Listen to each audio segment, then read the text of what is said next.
Saudara-saudari terkasih, jumpa kembali dalam Lilin Sabda Rabu 13 Maret 2024. Injil yang akan kita bahas adalah Injil Yohanes bab 5 ayat 17 sampai 30 yang berisi kesaksian Yesus tentang dirinya.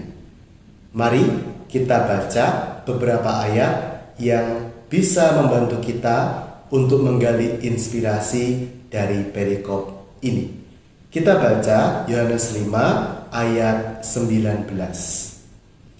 Yesus menjawab mereka, katanya, "Aku berkata kepadamu, sesungguhnya anak tidak dapat mengerjakan sesuatu dari dirinya sendiri, jikalau ia tidak melihat Bapa mengerjakannya. Sebab apa yang dikerjakan Bapa, itu juga yang dikerjakan anak.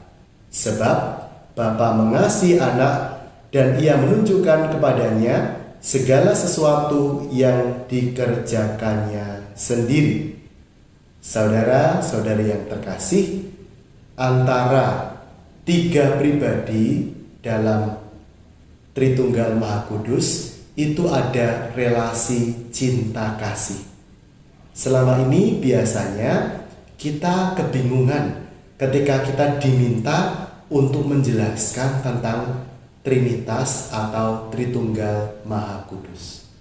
Kita sering menggunakan aneka perumpamaan, misalnya Trinitas itu seperti kopi yang ada kopinya, ada airnya, ada gulanya, dan sebagainya.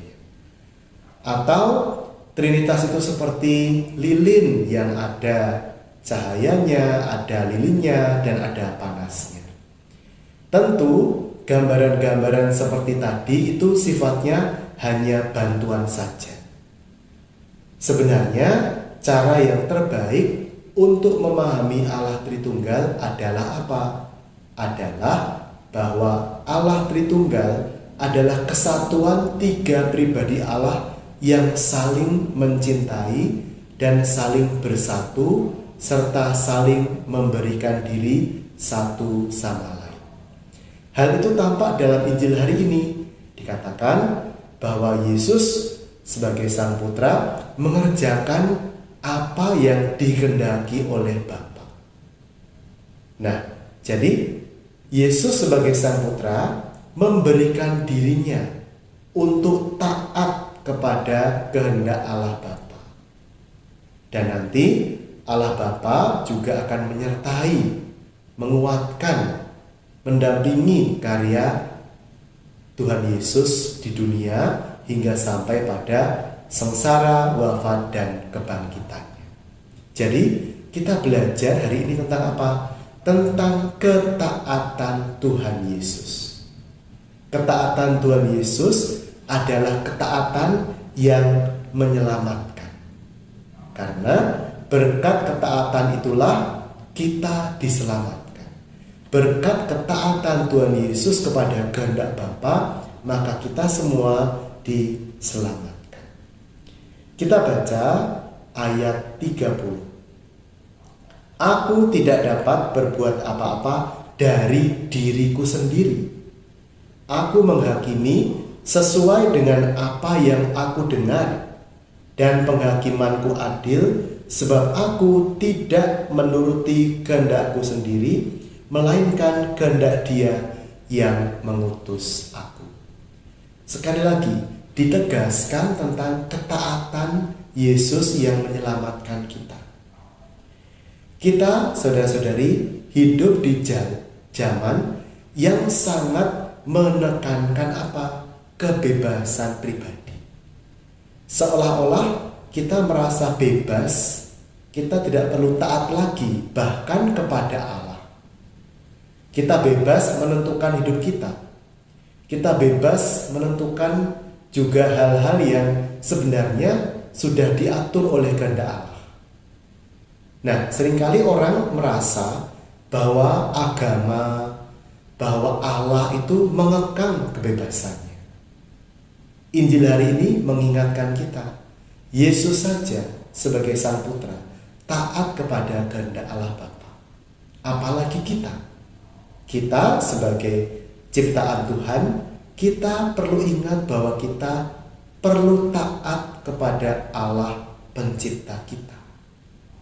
Kita jangan menyalahgunakan kebebasan yang kita miliki untuk berbuat seenak-enaknya.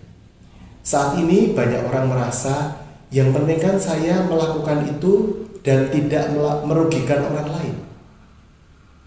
Nah, masalahnya seringkali kebebasan itu tidak sesederhana itu. Kebebasan bukan berarti asal kita tidak merugikan orang lain maka kita bebas melakukan sesuatu. Tidak. Tetapi apa? Kebebasan kita harus kita tempatkan dalam rangka bakti kita, ketaatan kita, ketaatan hati nurani kita kepada Allah. Maka tidak ada sebenarnya kebebasan yang sungguh-sungguh mutlak. Kita bebas dalam ketaatan kita kepada kehendak Tuhan. Maka selalu kita cek apakah pilihan sikap saya, kebebasan yang saya pahami itu adalah kebebasan yang benar, yang Kristiani, atau kebebasan yang duniawi, di mana setiap orang kemudian bebas menentukan dirinya sendiri, bebas melakukan apa saja yang dia pandang baik. Semoga kita senantiasa memiliki ketaatan seperti Tuhan Yesus yang selalu bertindak dalam kesatuan dengan Allah Bapa dan Allah Roh Kudus. Keluarga kudus menyertai kita, berkat Tuhan menyertai kita dalam nama Bapa dan Putra dan Roh Kudus.